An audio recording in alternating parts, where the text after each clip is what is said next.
Sir, was all that really necessary? You knew she was a city girl when you met her.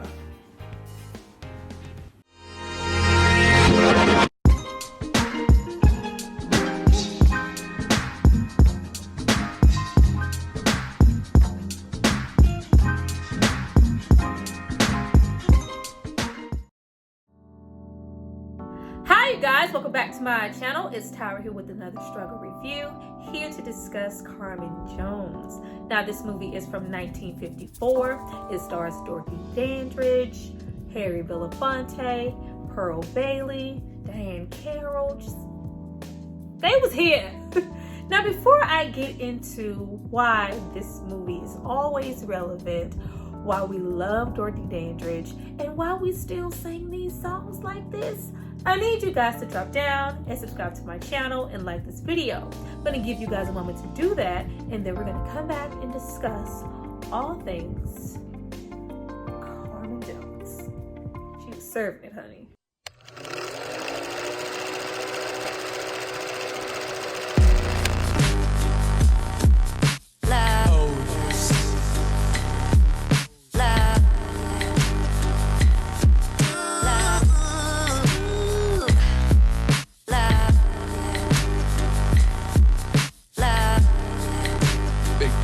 Now that you guys are hopefully subscribed to see more of moi, let's get into this video. But before we jump into the video, if you happen to get your whole life from this Carmen Jones review, it's not because of me. It's because of the subscriber who paid for and requested this video. Thank you so much for loving and supporting my content. In the words of Tupac, you are appreciated. You is kind, you is small, you is important. Thank you. Now, getting into the movie, this was originally a Broadway play brought to us by Oscar Hammerstein II, and it was brought to the big screen by Otto Preminger, who we'll talk about later. But first and foremost, we need to spend all the minutes I want to on Miss Dorothy Dandridge. Dorothy Dandridge was a triple threat. She was a singer, a dancer, an actress, and she was drop dead gorgeous. Now she got her start singing with her sisters, you know, going from nightclubs to getting small 2-bit film roles, and then we get roles that we know her for, like Bright Road, Porky and Bess, Island in the Sun, and also Carmen Jones. Now, if any of those movies flew over your head, what are you doing? Go watch that. Now, she was absolutely everything. She was one of our first Black, female sex symbols. She was also the first Black woman to be nominated for Best Actress for a whole Oscar. But you don't hear about her, and she's not spoken of and revered as a Marilyn Monroe. Whatever. She was our first real Black glamorous female movie star. She opened the doors for so many people, and in spite of her childhood, her upbringing, the men or lack thereof in her life, or just not having access to real roles in general, she persevered. Thank you, Dorothy. Now, not only do we have Dorothy Dandridge here, but this was one of the few films early on to have an all-Black cast, which is why it was even more important for everybody here, especially Dorothy Dandridge, to get this role. We have Harry Belafonte, Pearl Bailey, Ola James, Joe Adams, Diane Carroll. This is also a musical, child. Honey, them songs. We come back here, for That's Love, You Talk Like Mama, Cafe on the Corner, Stand Up and Fight, Beat Out the Rhythm on a Drum. Now, even though everybody on this cast is pretty much a really great singer in their own right, especially Harry Belafonte, I don't know why they had him it don't even matter. But most of, if not all the songs here, I think minus Pearl Bailey, is sung by an opera singer. But that's okay, because the lip syncs, they were getting their life. Expect mass singing in the video. Now, as soon as the movie/musical starts, we get immediately into why we still come back and revere these musicals so much. Going back to watch this movie, I have not seen it in a really long time. It is so vibrant. The musicals back then were so, you know, the whole Technicolor, it was so vibrant. Everybody looked so warm and so pretty. The sound, the pitch, so much is on point. You don't have to worry about, you know, too much CGI at all. Like, none of that to distract you. It is such a natural charisma. Like, it's so entertaining without even trying, and I think that's what keeps us coming back. Whereas we have, you know, our musicals today, there's so much, you know, going on in the background, so much pizzazz that's happening. It can tend to be a little distracting sometimes, but here we just get bum-ass black people singing bum-ass songs with a great script, and we need nothing else. Now, we begin the film on an army base with our sweet, sweet, innocent Cindy goddamn Lou. Now, Cindy Lou is there. She's looking for her man, Joe, who's about to go to flying school, and she exudes innocent. She is smitten with Joe. She's the type of woman who's, you know, really virginal, pretty domesticated, really submissive. Should be a brother's dream, right? Right. Now, Cindy Lou is the complete opposite of Carmen Jones. Child, Dorothy Dandridge threw herself into this role. I love how she was commanding and exuded all this sex appeal, and she was fully clothed. They made sure, you know, with the wardrobe, the little, you know, neckline, the reveal, that bright red skirt in the midst of everybody else, like she's the only one wearing red. Like, she commands any room that she walks in. She commands all the attention from the man, any freaking man that she pleases, except Joe, who was minding his own goddamn business with his woman. All the while, Carmen is harboring on forbidden fruit. She was only lusting after Joe because at that moment, that was the only man in the room not paying her any attention. And we always want what we can't have. Carmen is a purebred man-eater, and in That's Love, she professes exactly who she is and what she's about right there at that moment in front of Joe. Love ain't nobody's angel child, and he don't do what you want him to. She just pitch you a quick goodbye. Like, sir, I just told you, you go for me and I'm taboo. I am taboo, honey. Don't come for me. I'm gonna get what I want, use you up, and leave you high and dry. Joe wasn't ready for that. Cause if I chase you, then you get caught. And once I got you, I go my way.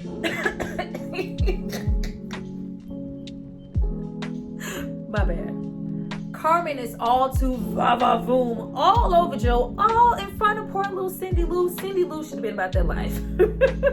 All the other available bachelors all up and through her face, including that hating ass sergeant. But like, what the hell? Like, no, you want the one guy in here who doesn't want you, and we're gonna get into just why Carmen was like that. But what does Joe do? Joe is persistent. Like, girl, I ain't checking for you. I am focused on Cindy Lou. This is my main. She looks just like my mother. Like, no, I don't want to be your mother. You want to bang out your mother, and you thought the grass was greener because I reminded you so much of your mother, and I was all nice and submissive. You gonna leave all of this for Carmen Jones.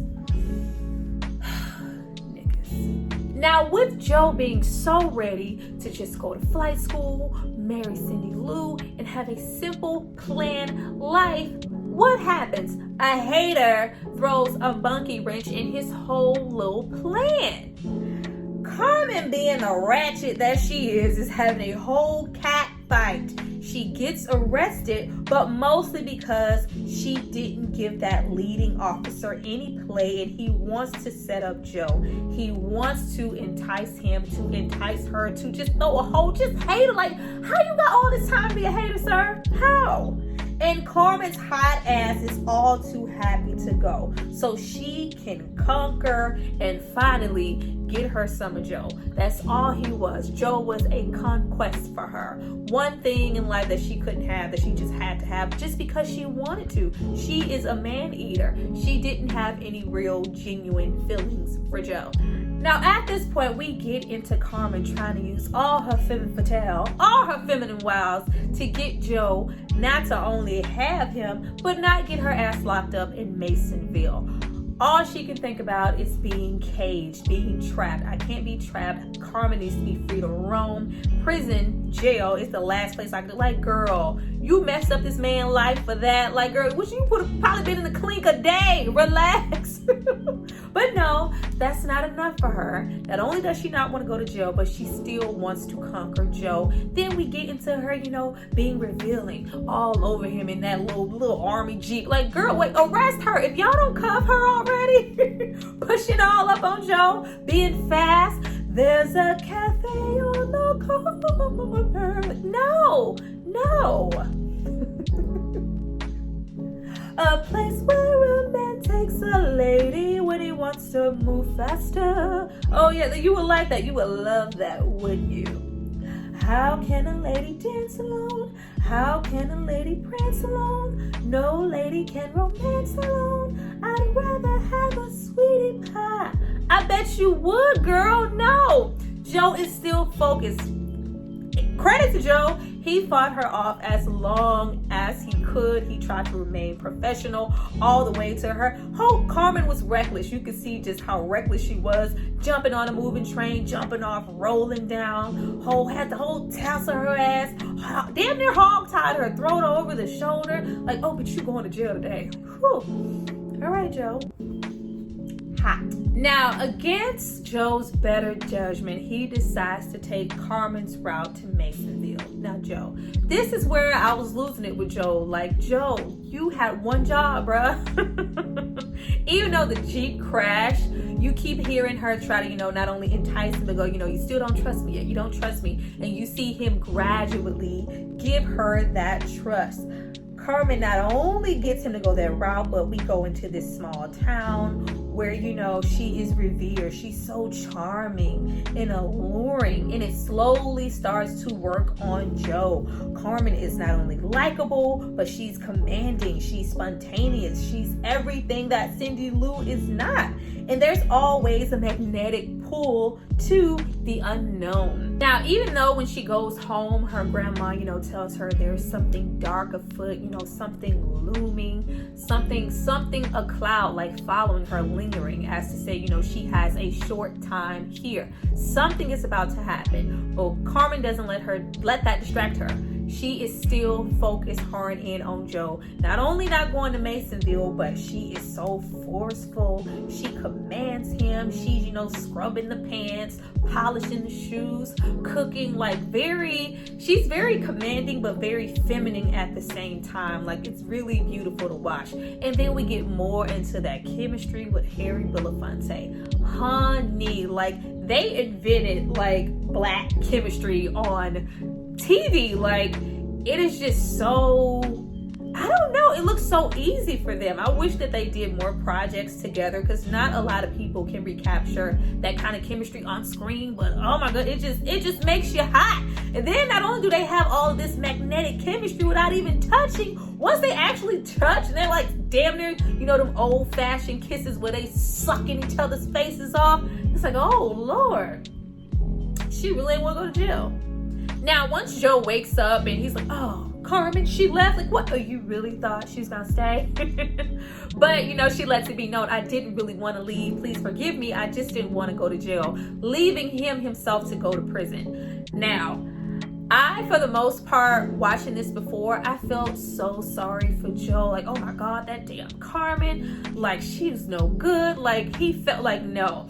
Joe was just as much responsible for himself. Not only could he have left the whole situation and, reported back, but he had Cindy Lou, sweet self, waiting, lingering in the wind. And not only that, but Carmen let him know who she was. So how could there be any real deception? She lets it be known the entire film she doesn't like or do traditional values like a Cindy Lou, which he would actually like, because from the looks of Joe and Cindy Lou, they're from, a small town. They grew up with traditional values, which was prompting him to get married and fall for her in the first place. But he throws all of that out the window for Carmen, who tells him out of her mouth she does not like to be locked up. She's not going to be count to no man. She got to be free. She was a city girl. Leave her alone. Now with Joe in the clinker, because he did not complete the orders, we get into Cindy Lou's ass overacting.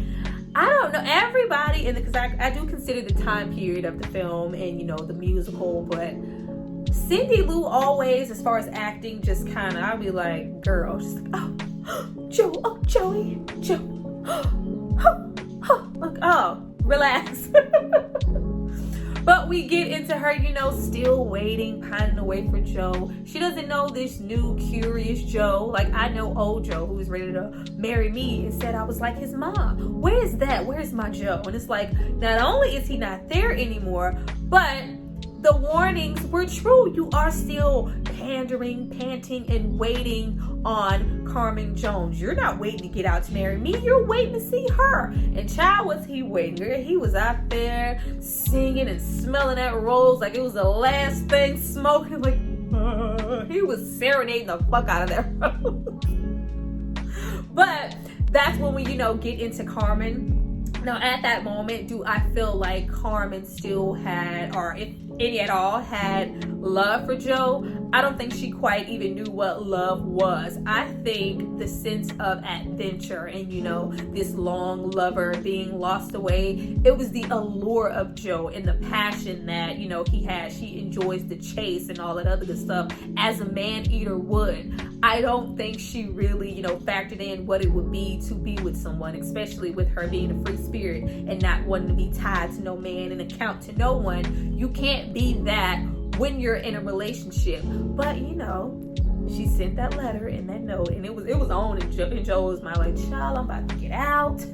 I'm about to go to flying school. And Carmen's that type of woman, she just gonna wait on me. You know damn well she wasn't gonna wait on you. Now, with Dorothy waiting for him, she makes her way once again to the cafe, and we get into Miss Pearl Bailey serving it up. Now, this is actually her real voice, and we get into my song, y'all.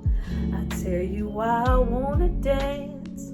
It ain't the sweetness in the music. I like the sweetness in the music, but that ain't why I wanna dance. Girl!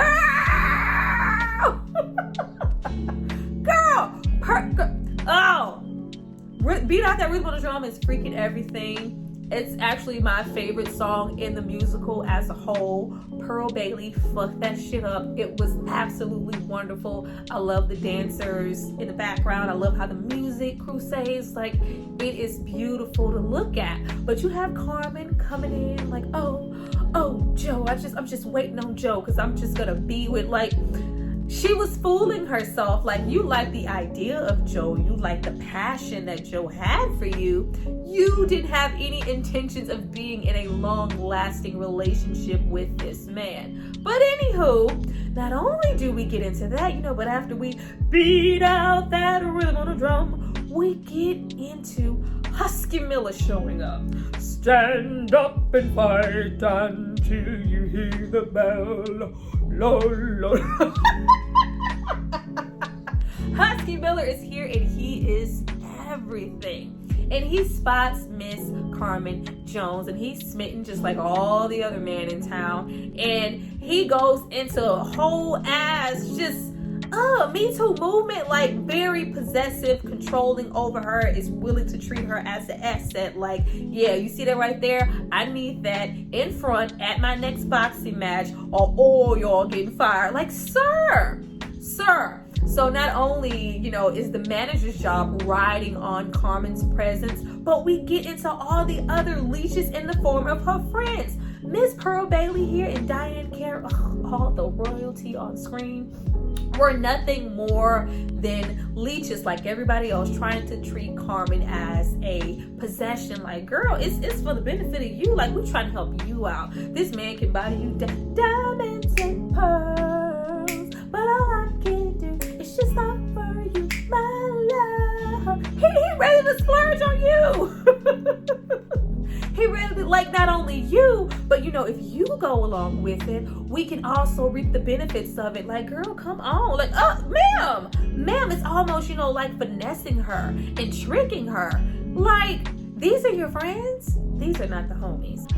So right after we leave all the fast talking about going to Chicago and it only takes half a day to be 1,000 miles away, my ass, like, don't be trying to finesse me. Joe appears and he is released and Carmen is all too happy. But wait, there's more.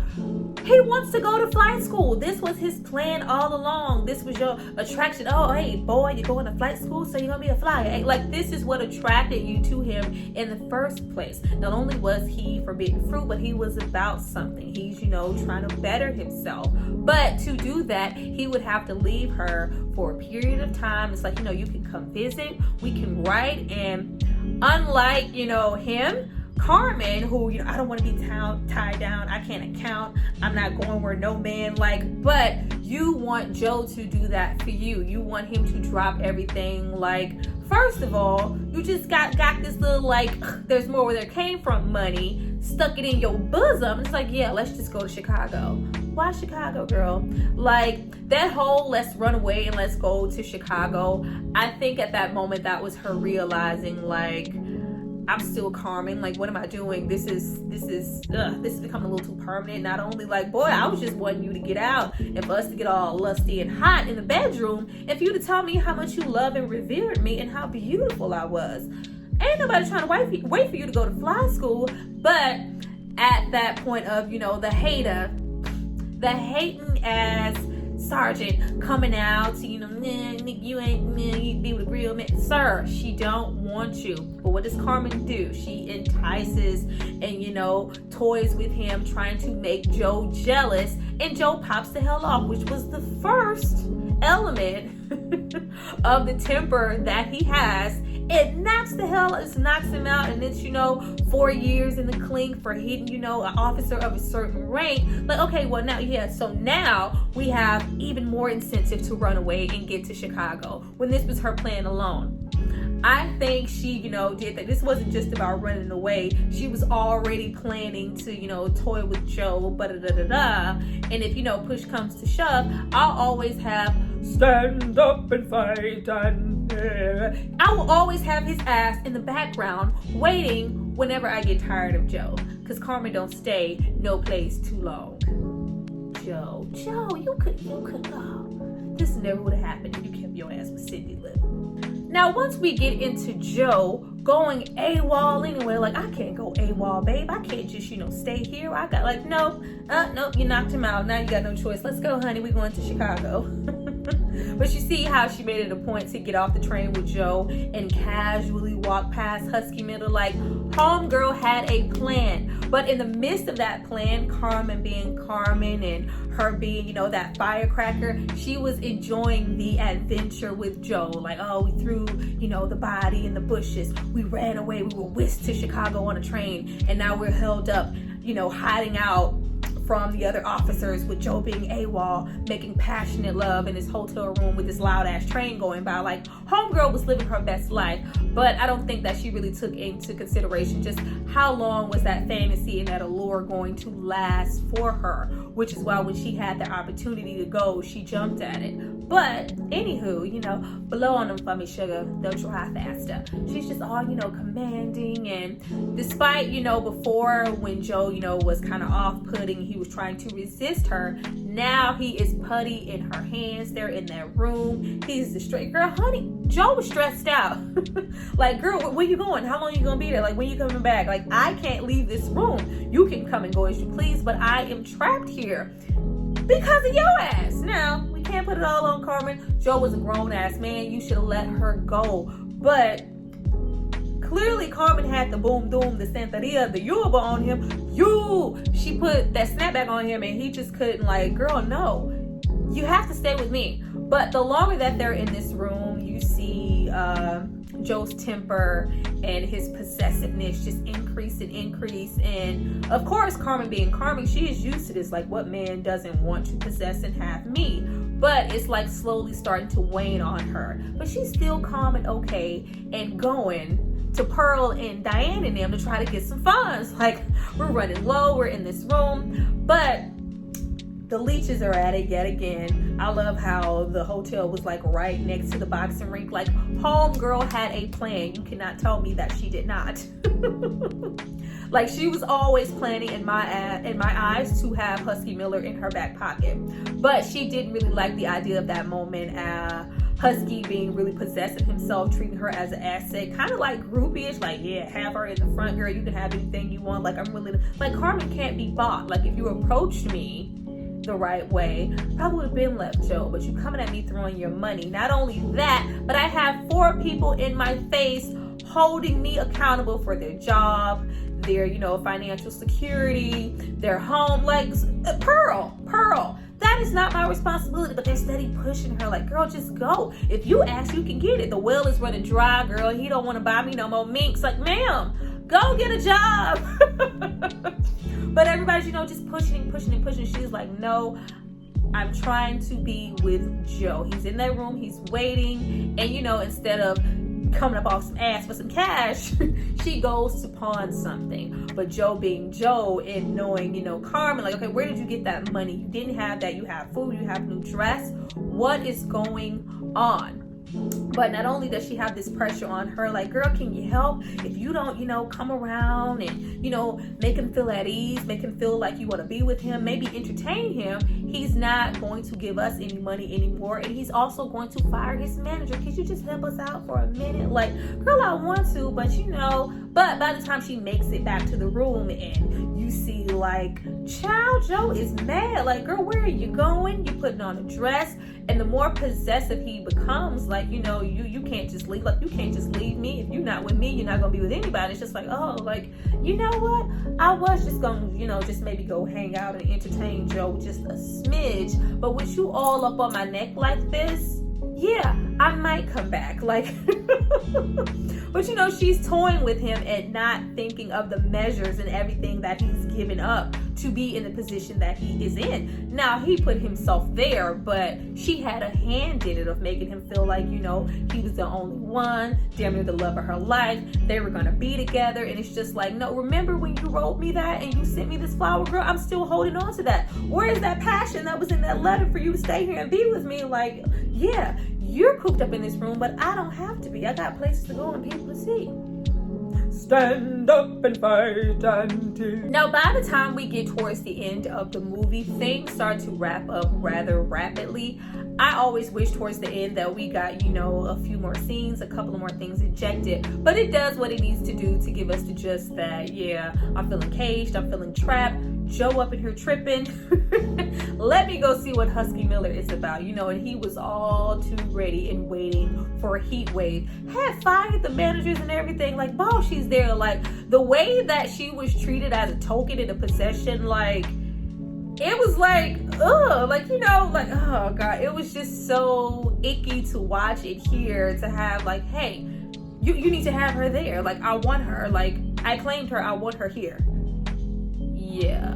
But anywho, we get into Carmen, you know, showing up and putting Husky in his place. Like, don't none of this impress me. I'm here. I'm entertained. But back the hell up. But she gets a little more, you know, push, a little bit more, you know, heat on that fire when she gets, you know, another signal of, you know, early death in that siren. Like, there is something lingering over my life. The cards never lie. Something is chasing me. Something is after me. And I could be here, you know, for a short time, living a short life. Like, what am I doing with Joe? Like, what am I doing? What am I doing? Not only is he, you know, possessive and that allure is fading, like the passion is gone. He thinks I'm just going to stay in this hotel room with him and hide out, or, you know, be accountable for the things I said and what we did and how I just left. I'm not.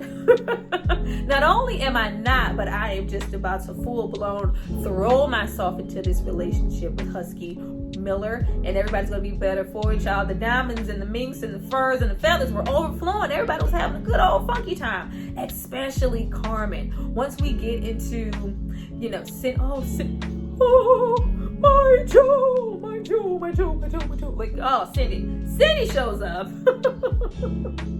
As we have, you know, Joe, who has been, cooped up in this room. Of course, Carmen hasn't returned. And on his way out, we have, officers looking for him yet again. Like, they were really trying to find Joe's ass. Who told you to get some new and go AWOL? It wasn't worth all that. You should stay your ass with Cindy. But, he tracks Carmen down, being that the box and whole situation was like right next door to the room. And he goes like, what are you doing, you harlot, tramp, femme fatale, floozy? Like, oh, you tramp. Don't you just love, those old movies when derogatory terms were like, oh, you harlot, you tramp. Like, oh, he called her a tramp. But he lets her know, like, you're coming with me, even in the midst of all those people. And Carmen being Carmen, just all like, she once again sucking people's face off, throwing herself at Husky, living her best life, indulging in everything he has to offer, supporting him at his fight. Joe's like, I don't care. I will face anybody in here. You're coming with me or you are going nowhere. He makes his intentions very, very clear. But Carmen, being clearly used to this activity, like, look, boy. Once you see that her whole, tone and her whole energy towards him changes when she starts to no longer refer to him as Joe, and then all of a sudden he's boy. Like, look, boy, like, oh, you're beneath me. Like, look at here. You wasn't ready for all of this, young man. Boy, go on back to Cindy Lou and live your best life. I love her shit. Where's Joe?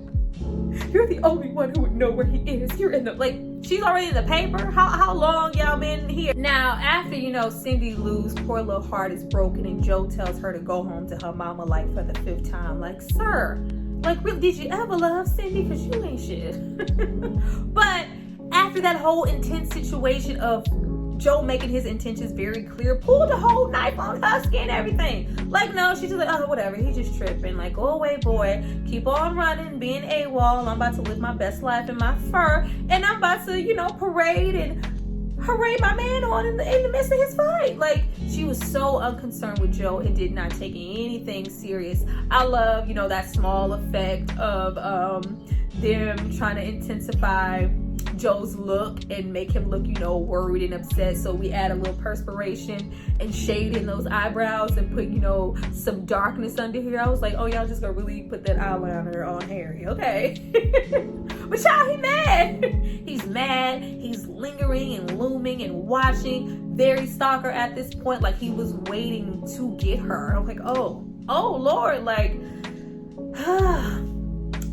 to Carmen's surprise, like, she's cheering in the fight and just like trying to live her life to the fullest. Nothing could touch her at this point until we have Joe pull her into a supply closet, and it's just like, you're coming with me. I have already told you repeatedly, if I can't have you, no one can. You're not just going to do this to me. But with Carmen doing this and all of it, like, this has clearly been a thing of hers. This is a pattern. Like, once I got you, I go my way. Like, I had you, I got you, I had my fun, and now I'm ready to move on. Like, boy, get out of my face. And this just enrages him, and it's just like, if you don't come with me now, I'm gonna kill you. I'm gonna, like, I'm like, he said it like, okay, go ahead, boy. Like, cocky, girl. This was not the position to be cocky. You're in a whole damn closet with a crazy man. But this was her life, and with that death upon her and approaching, she never actually considered that may be, a wrong that she's did. And it would come from someone like Joe. Like, no, this was the one guy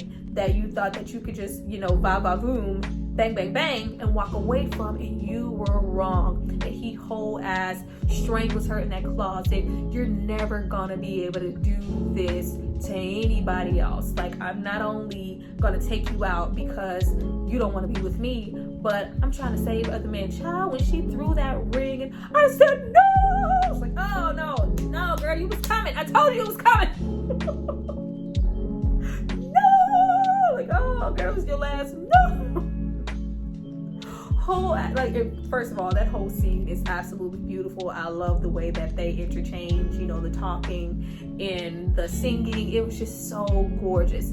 At which, I love how the custodial comes in like, oh Lord, he's strength. Like, you might could have saved her, sir. But he just, you know, walks out and he's very comfortable and content with what he's done. Like, I told you, like, girl, you wasn't just gonna string me along. You thought you could do this to me, to Joe? You could not, girl. No, you couldn't. And she suffered for it. But if he would just kept his ass for Cindy Lou, we would have never even been here. We would have never been here. Oh, goddamn, Carmen. Well, you guys, that was my review for Carmen Jones. I hope you enjoyed it. I always love this film, especially when I got to know more about Dorothy Dandridge. I always kind of paralleled her life and how it went to Carmen's. Not to say, you know, they kind of went out the same way, but with Carmen and kind of the man in her life being her downfall and her striving to be this bright star and live her best life, she, you know, decided to make these choices, and it had this effect on her life to where this man was the death of her.